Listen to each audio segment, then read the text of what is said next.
의대 증원에 반대하는 단체 행동 여부를 두고 한밤 회의를 가진 전공의협의회가 비상대책위원회 체제로 전환하기로 했습니다. 병원과 계약을 연장하지 않는 이른바 사직서 투쟁도 검토하고 있는 것으로 알려졌습니다. 정부가 의대 정원이 27년 동안 단 한 명도 늘지 않아 10년 뒤엔 의사 수가 부족해질 거라며 증원 결정에 좌고우면하지 않겠다고 강조했습니다. 불법 행위엔 엄정 대응하겠다는 방침입니다. 홍콩 H지수와 연계한 ELS 손실 규모가 5천억 원을 넘어서면서 평균 손실률이 53%를 넘는 것으로 집계됐습니다. 금융당국은 판매사에 대한 2차 현장 검사를 진행해 문제점을 찾기로 했습니다. 가자지구 남단 라파에 대한 이스라엘의 공습이 시작된 가운데 미국과 이집트, 카타르가 중재하는 휴전 협상이 재개될 것으로 보입니다. 라파에서는 이스라엘 인질 2명이 구출됐지만 하루 만에 100명 넘게 숨졌습니다. 서울 낮 기온이 14도까지 오르면서 때이른 초봄 날씨가 찾아온 가운데 초미세먼지가 기승을 부리고 있습니다. 수도권과 충북, 경북 지방에서 나쁨 수준을 보이고 있습니다. 나토 회원국이 방위비를 내지 않으면 러시아가 침공하도록 부추기겠다는 트럼프 전 대통령 발언에 미국 안팎에서 거센 비판이 제기되고 있습니다. 한미 전직 고위 당국자들은 트럼프 전 대통령이 당선되더라도 한미일 동맹은 악화하지 않을 것이라고 전망했습니다. 워싱턴에서 권준기 특파원입니다. 유엔 대사 출신으로 외교 분야 경험을 강점으로 내세우는 니키 헤일리는 공화당 경선 경쟁자인 트럼프에게 맹공을 퍼부었습니다. 러시아 침공을 부추기겠다는 발언으로 미군과 동맹국을 위험에 빠뜨렸다는 겁니다. I look at what Donald Trump said on Saturday, and it made me sick to my stomach. He just put every military member at risk and every one of our allies at risk just by saying something at a rally like that. 미 국무부는 미국도 나토에서 얻는 게 많다며 트럼프 발언을 거듭 반박했습니다. 9.11 테러 당시 집단 방위 원칙이 처음 발동됐다며 미국인들은 나토를 폭넓게 지지한다고 강조했습니다. 유럽 정상들도 트럼프 발언에 불쾌감을 나타냈습니다. 독일 숄츠 총리는 나토 집단 방어 원칙의 약화는 러시아에만 이득이 된다며 트럼프 발언은 무책임하다고 비판했습니다. Sehr geehrter Herr Ministerpräsident, lieber Donald, ich freue mich sehr, heute Nachmittag hier zusammen zu sein. 트럼프가 당선될 경우 동아시아 동맹도 소홀히 할 거라는 우려에 성김 전 국무부 대북 특별대표는 한미일 협력은 다를 거라고 전망했습니다. 국제 무대에서 한국과 일본의 영향력이 큰 만큼 한미일 협력을 중시할 수밖에 없을 것으로 관측했습니다. 김성한 전 대통령실 안보실장도 트럼프 1기 행정부 때와 지금은 환경이 많이 달라졌다며 한미일 삼각공조는 지속될 것으로 내다봤습니다. But I would say, irrespective of what happens in November here, we should expect to see more, I think, more an active role played by both Japan and the ROC in the global scene. I think if three of us can make a very much cool-headed assessment of the policy environment, I think we are likely to, reach some sort of a consensus.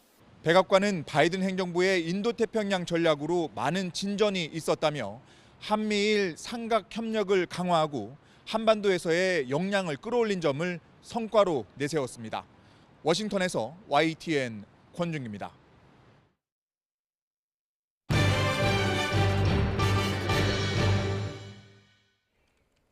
설 연휴가 끝나자 갑자기 기온이 크게 오르며 마치 초봄 같은 날씨가 나타나고 있습니다.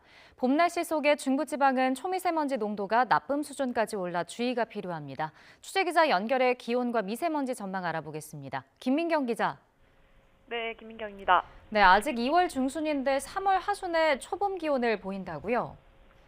네, 그렇습니다. 아직 겨울인데 오늘 기온만 보면 한 달 정도 이른 초봄 날씨입니다. 오늘 서울 아침 기온이 영상 2도로 예년보다 5도나 높았습니다. 여기에 낮 기온은 14도까지 오르겠는데요. 평년보다 9도나 높은 3월 하순 기온입니다. 이런 고온 현상은 당분간 이어지겠는데요. 내일은 15도로 오늘보다 더 포근하겠습니다. 모레 한 차례 비가 내리며 기온이 조금 떨어지겠지만 다음 주 초반부터 다시 초봄 날씨가 나타날 전망입니다. 기상청은 겨울철 북쪽 한기에 남하가 주춤하고 대신 남서쪽 따뜻한 공기가 유입된 것이 고온 현상의 원인이라고 밝혔습니다. 따라서 앞으로는 큰 추위 없이 계절이 바로 봄으로 건너뛸 걸로 보입니다. 네, 또 중부 지역을 중심으로 공기가 무척 탁하던데 초미세먼지 특보가 내려진 곳이 있다고요? 네, 그렇습니다. 현재 인천에 초미세먼지 주의보가 발령 중입니다.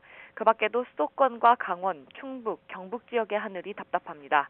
오늘 인천의 초미세먼지 농도는 세제곱미터당 최고 72 마이크로그램까지 치솟으며 평소 3배 수준을 기록했습니다.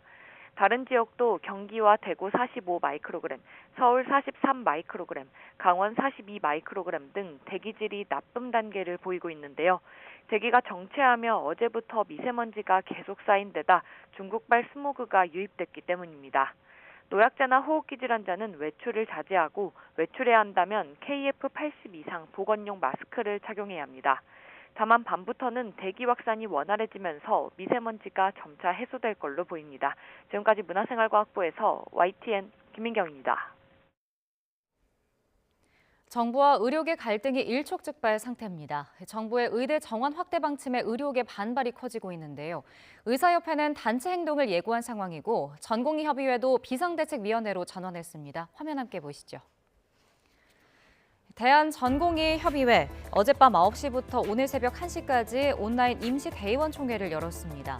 집단행동 여부를 포함한 대응 방안이 논의됐는데 박단 회장을 제외한 집행부 모두가 사퇴한 뒤 비상대책위원회 체제로 전환하기로 했습니다. 단체 행동 여부는 밝히지 않았지만 병원과 계약 연장을 하지 않는 방식의 이른바 사직서 파업이 거론되고 있습니다. 전공의들 결정이 주목되는 이유는 응급실이나 수술실, 중환자실 핵심 인력이기 때문입니다. 대형 종합병원이나 대학병원에서 수련 과정 중인 인턴이나 레지던트 의사들이라 이들 결정에 따라 의료 공백 사태 규모가 커질 수 있습니다. 전공의들이 대한의사협회와 어떻게 공조해 나갈지도 관건입니다. 우선 2020년 의료 파업 당시 전공의들과 의사협회가 엇박자를 냈던 만큼 전공의들은 의대생들과 공조하며 의협과는 거리 두기에 나설 것으로 보입니다. 의사협회는 이틀 뒤 전국 곳곳에서 벌기대회를 열고 이후 대표자 회의를 검토하고 있습니다.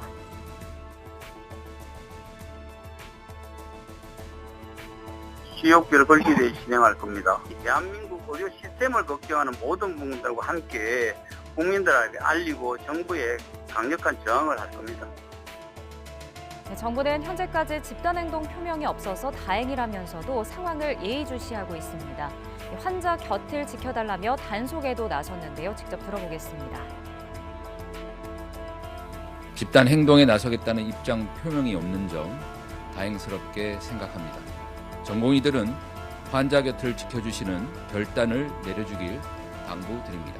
집단 휴진, 집단 사직 또는 집단 연가 등 환자의 생명을 도구 삼지 말 것을 강력히 요청합니다. 일부 직역에 의해 국가 정책이 좌우되지 않도록 압도적인 성원으로 끝까지 함께해 주시기를 바랍니다.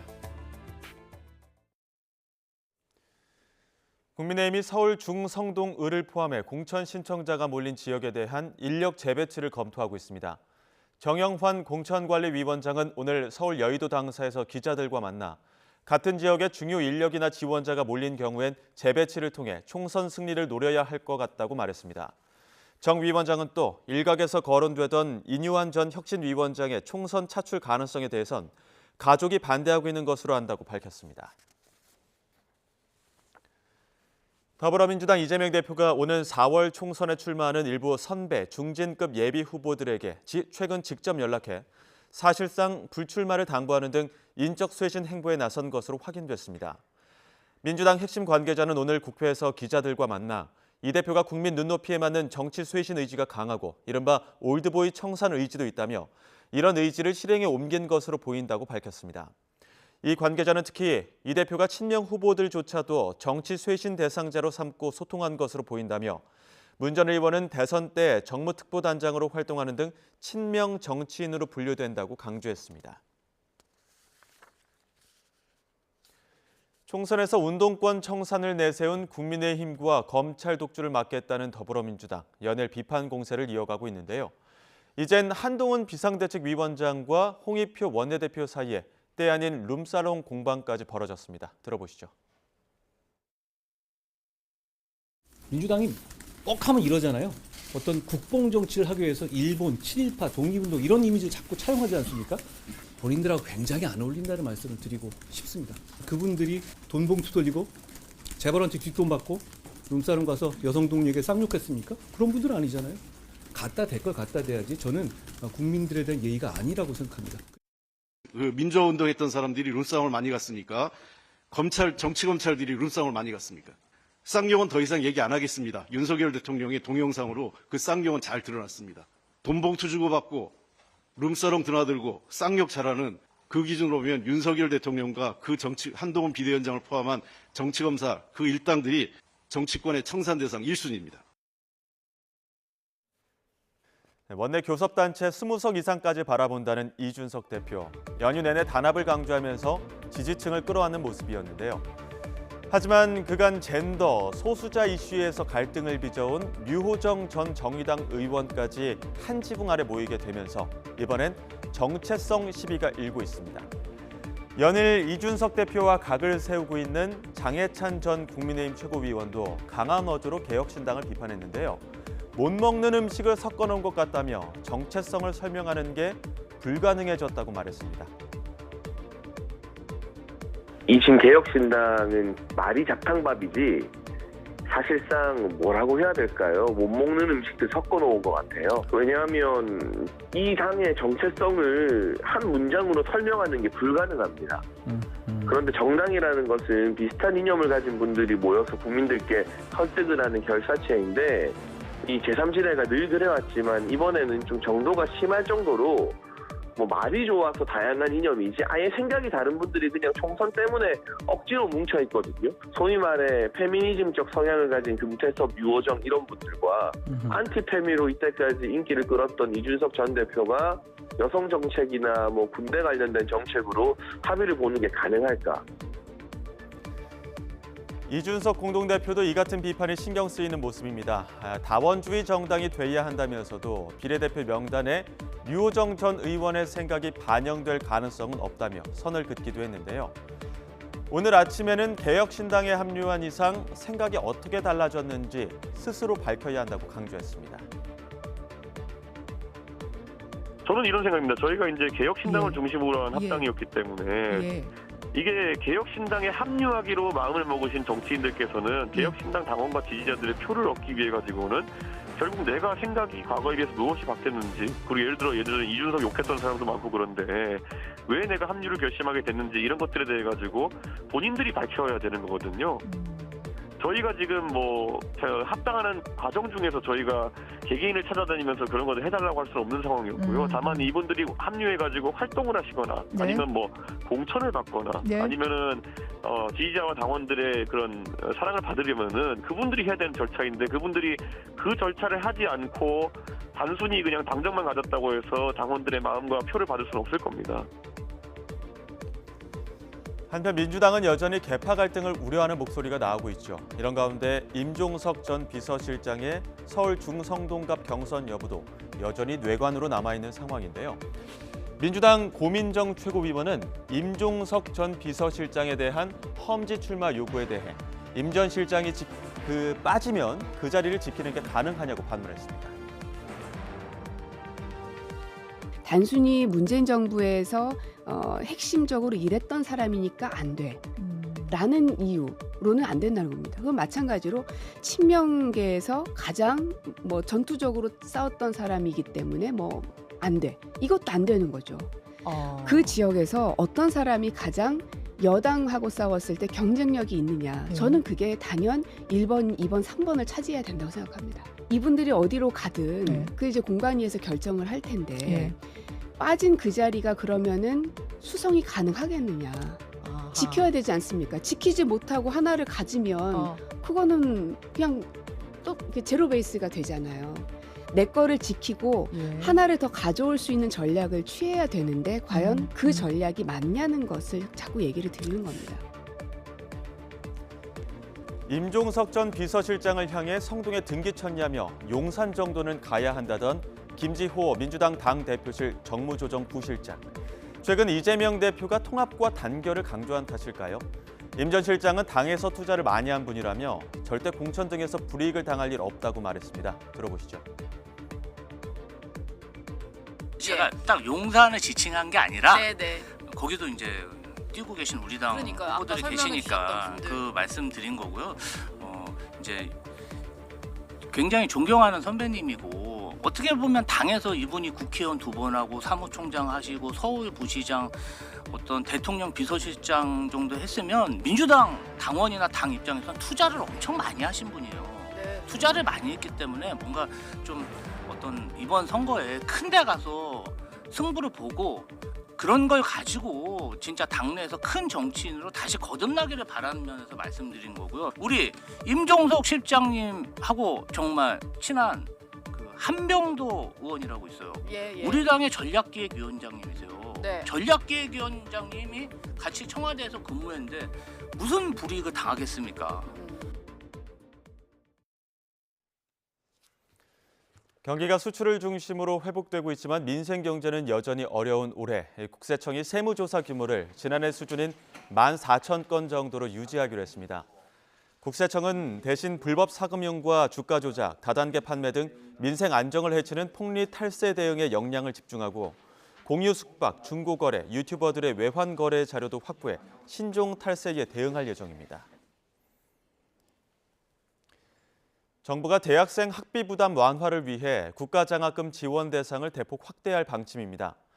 대통령실 고위 관계자는 국가장학금 지원 대상을 중산층을 비롯해 소득 하위 80% 정도까지 확대하는 방안을 유력하게 검토하고 있다고 밝혔습니다. 이와 함께 주거장학금 제도를 도입해 거주지와 다른 지역에서 대학을 다니는 학생들의 주거비를 일부 지원할 방침인 것으로 전해졌습니다. 육군 학생 군사학교는 올해부터 학군사관 후보생 ROTC를 선발할 때 필기시험을 없애고 대학 성적으로 대체하기로 했습니다. ROTC 선발에서 국사와 직무적성 등 필기시험이 폐지되는 건 2009년 첫 시행 이후 15년 만으로 최근 급감하고 있는 지원율을 높이기 위한 조치로 분석됩니다. ROTC 경쟁률은 지난 2015년 4.8대 1에서 2022년 2.4대 1까지 떨어졌고 지난해에는 1.6대 1에서 그치면서 창군 이래 처음으로 후보생을 추가 모집하기도 했습니다. 북한이 지난해 쏘아올린 군 정찰 위성 만리경 1호의 고도가 낮아지고 있다는 관측에 대해 우리 군 당국이 분석 중이라고 밝혔습니다. 이성중 합동참모본부 공보실장은 국방부 정례 브리핑에서 만리경 1호의 고도가 낮아지는 것을 어떻게 평가하느냐는 질문에 이같이 말했습니다. 이어 이 실장은 만리경 1호에 떨어진 고도를 복구하는 추진체가 없느냐는 질문에는 북한의 정찰위성 1차 발사 실패 당시 관련 장비들을 우리 군이 수거했고 이에 대한 성능 분석 결과를 가지고 있다며 구체적인 답을 하지 않았습니다.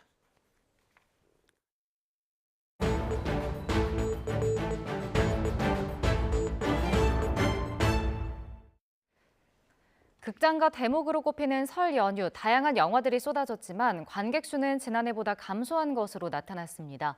티모시 샬라메 주연의 영화 원카가 박스오피스 정상의 자리를 지켰고 설 특수를 노리며 개봉한 한국 영화들은 고전을 면치 못했습니다. 취재기자 연결해서 알아보겠습니다. 차정윤 기자. 네, 문화생활과학부입니다. 네, 우선 관객 추이부터 살펴보죠. 이번 설 연휴에 극장가를 찾은 인원은 얼마나 됩니까? 네, 올해 설 연휴 극장을 찾은 관객은 지난해보다 40만 명 넘게 줄었습니다. 영화관 입장권 통합 전상망 통계를 보면 나흘 동안 이어진 이번 설 연휴 전체 관객 수는 219만 8천여 명으로 집계됐습니다. 지난해 설 연휴 극장가 관객 수가 263만 3천여 명이었는데요. 똑같은 나흘 동안의 연휴였던 1년 전과 비교하면 43만 4천여 명, 16.5%가 감소했습니다. 이번 설 연휴 다양한 관객층을 노린 작품들이 쏟아졌지만 흥행 성적은 엇갈렸습니다.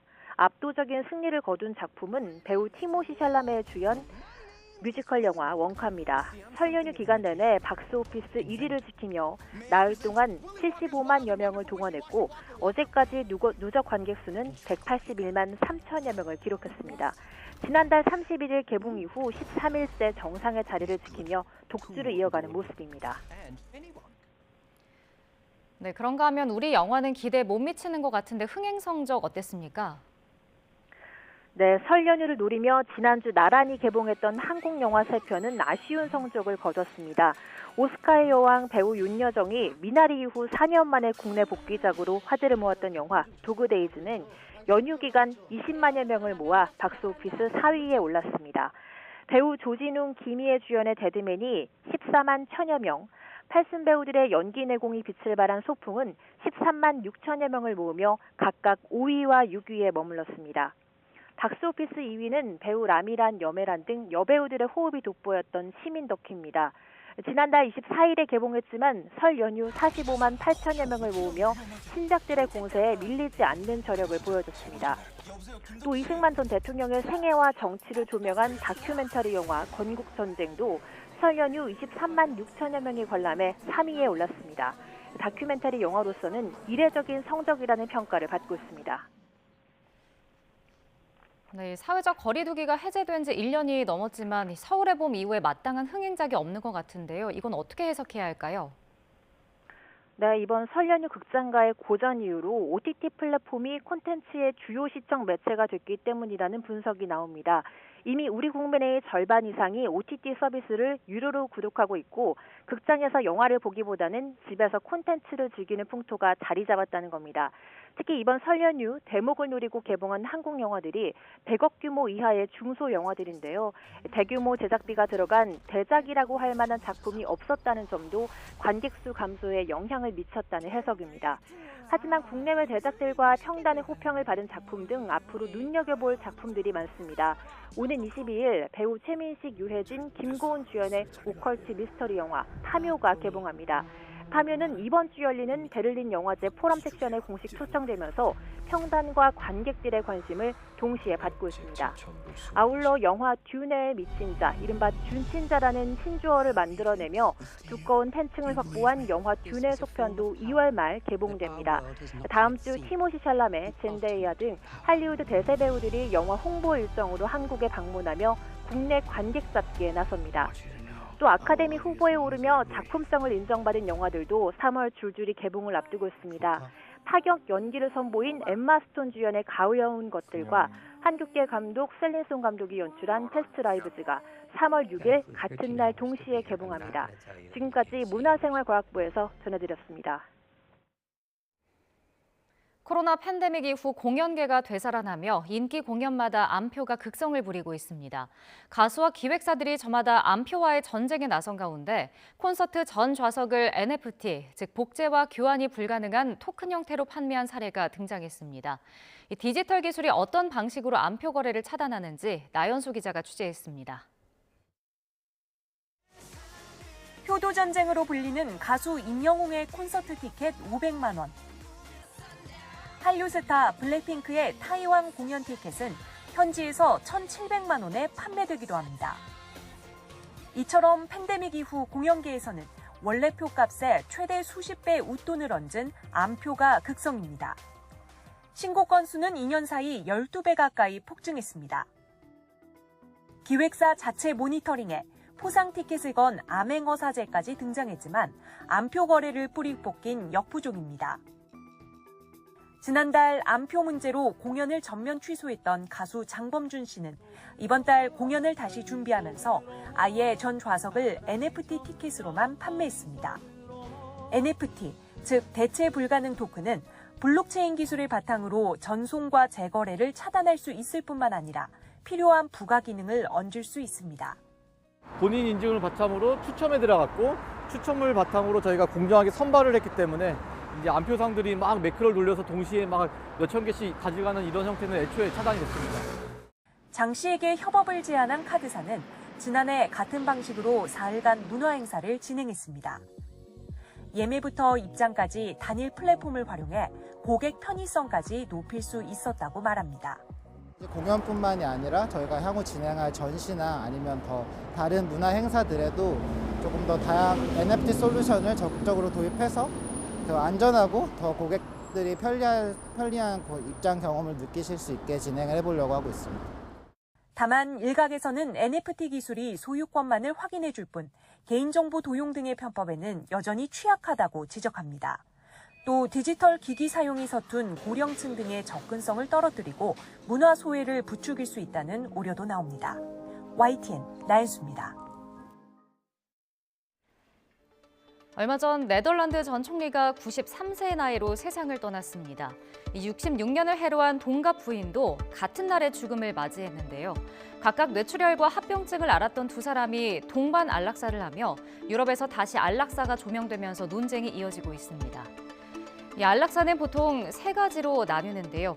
의료진이 환자에게 약물을 투약하는 안락사, 그리고 의사가 약물을 처방해주고 환자가 스스로 투여해서 생을 마감하는 조력자살, 그리고 임종 과정에 있는 환자에게 심폐소생술 등을 하지 않는 연명 의료 중단이 있습니다. 그중에서 네덜란드는 2002년에 세계 최초로 안락사를 합법화한 나라입니다.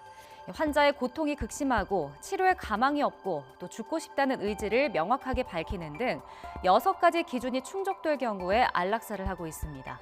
한 해 8천여 명 정도, 전체 사망의 약 5%가 안락사를 선택하고 있는 겁니다.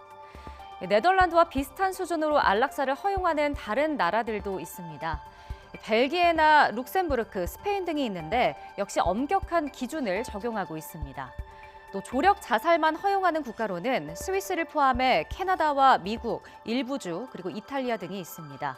또 우리나라와 영국 등은 조력 자살을 금지하고 또 무의미한 연명 치료를 중단하는 정도로만 허용되고 있습니다. 물론 안락사를 허용하는 나라는 아직 손에 꼽습니다. 하지만 몇 년 사이에 안락사와 조력 자살을 합법화하는 나라도 늘고 있는데요. 독일과 오스트리아, 프랑스 등은 안락사 합법화를 검토하고 있고 또 포르투갈은 3번째 시도 끝에 안락사 합법화 법안이 통과됐습니다. 또 정신질환이나 치매를 앓는 환자, 불치병에 걸린 어린이에게 안락사를 인정하거나 연령 제한을 없앤 나라도 있습니다. 이런 사례들이 생기자 전 세계적으로 안락사 논쟁은 더 뜨거워지고 있습니다. 존엄한 삶과 죽음은 인간의 권리이고 선택이다. 또 안락사와 조력 자살을 악용할 수 있다. 찬반은 여전한데요. 유럽에서 안락사를 선택하는 사람도 잇따르면서 사회적 논쟁은 이어질 것으로 보입니다. 중국에서는 애군을 쫓는다는 믿음 때문에 음력 새해 때마다 폭죽을 터뜨리는 풍속이 있습니다.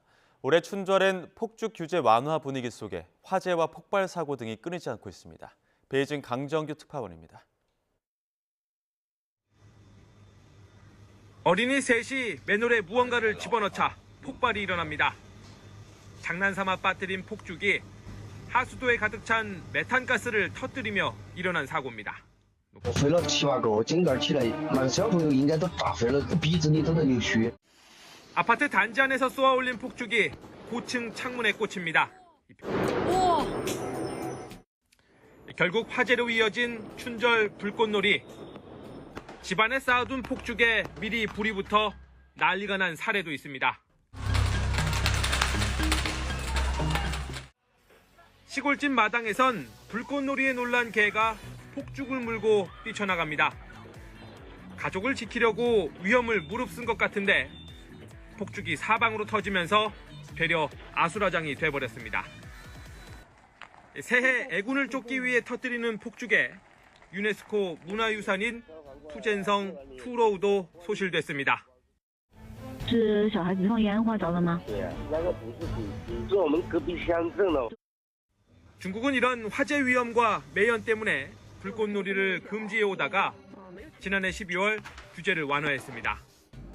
전통 풍속까지 막는 건 과하다는 반발에 더해 일상 회복 이후 경기 활성화와 민심 달래기 차원입니다.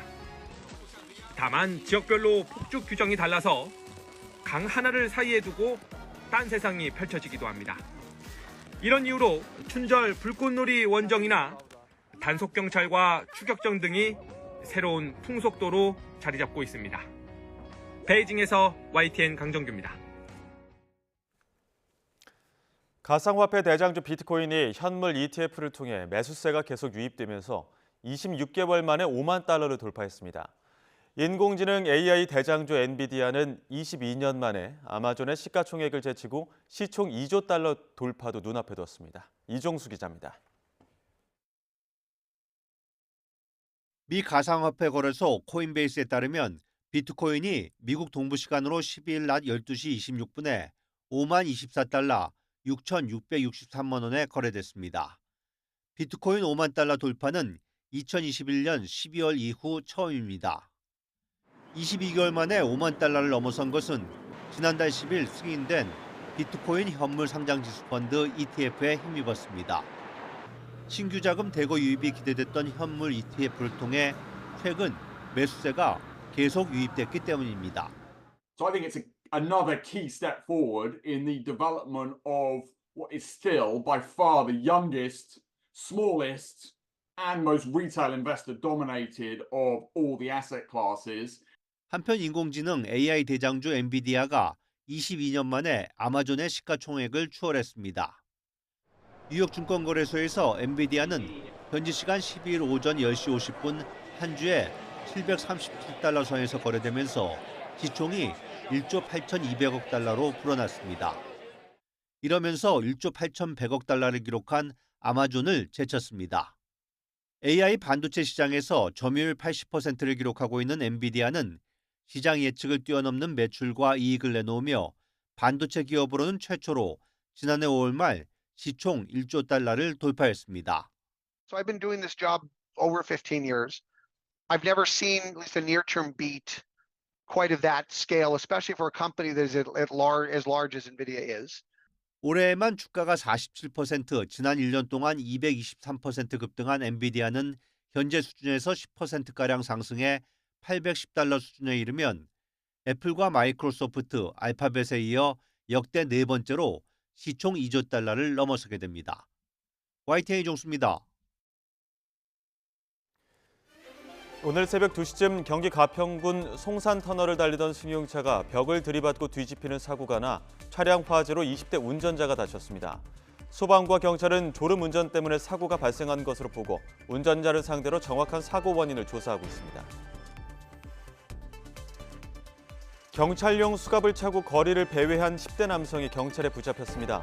19살 A씨는 설 연휴인 지난 11일 강원도 원주의 한 식당에서 경찰용 수갑을 스스로 착용했다가 열쇠가 없어 그대로 찬 채로 배회한 혐의를 받고 있습니다. 검찰이 임금과 퇴직금을 주지 않고 청산하겠다고 위증한 혐의를 받는 대유위니아그룹 박영우 회장을 피의자 신분으로 처음 소환했습니다. 박 회장은 대유위니아그룹 계열사 직원들에게 임금과 퇴직금 수백억 원을 지급하지 않은 혐의를 받습니다. 장애학생이 교사나 다른 학생에게 위협적인 행동을 할 때 행동 중재를 전담할 특수교사가 올해부터 학교에 투입됩니다. 교육부는 올해부터 경력 3년 이상의 현직 특수교사를 행동 중재 전담교사로 양성해 매년 100명씩 총 400명을 지역별 특수교육 지원센터와 특수학교에 배치한다고 밝혔습니다.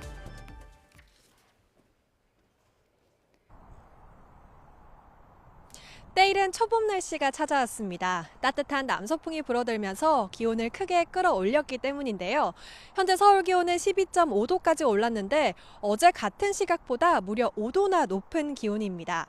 이렇게 공원에 나와보니 초봄 날씨가 더욱 실감이 나는데요. 구름 사이로 따스한 햇볕도 내리쬐고 있어서 공원에는 산책을 나온 시민들의 모습도 많이 보이고 있습니다. 다만 오늘도 대기 상황은 좋지 못합니다. 현재 수도권과 강원, 충북과 경북의 초미세먼지 농도 나쁨 수준을 보이고 있습니다. 노약자나 호흡기 질환자는 외출 시 미세먼지용 마스크를 착용하셔야겠습니다. 오늘도 하늘은 대체로 맑거나 구름만 지나겠습니다. 지역별 낮 기온을 보면 서울이 14도, 광주와 대구 18도 등 어제보다 3에서 5도가량이나 높겠습니다. 내일도 날은 오늘만큼 포근하겠지만 충청 이남으로 비가 조금 내리겠습니다. 목요일인 모레는 전국에 비나 눈이 내리겠는데요. 이후에는 날이 반짝 쌀쌀해질 전망입니다. 오늘은 전국적으로 바람이 강하게 불겠습니다. 특히 산간과 해안 지역에서는 순간풍속 초속 20m 이상의 돌풍이 불겠는데요. 강풍특보도 확대 발령될 걸로 보이는 만큼 안전사고에 주의하셔야겠습니다. 지금까지 YTN 이혜민입니다. 이상으로 뉴스앤 이슈 마치겠습니다. 잠시 후 더 뉴스가 방송됩니다. 시청해주신 여러분 고맙습니다.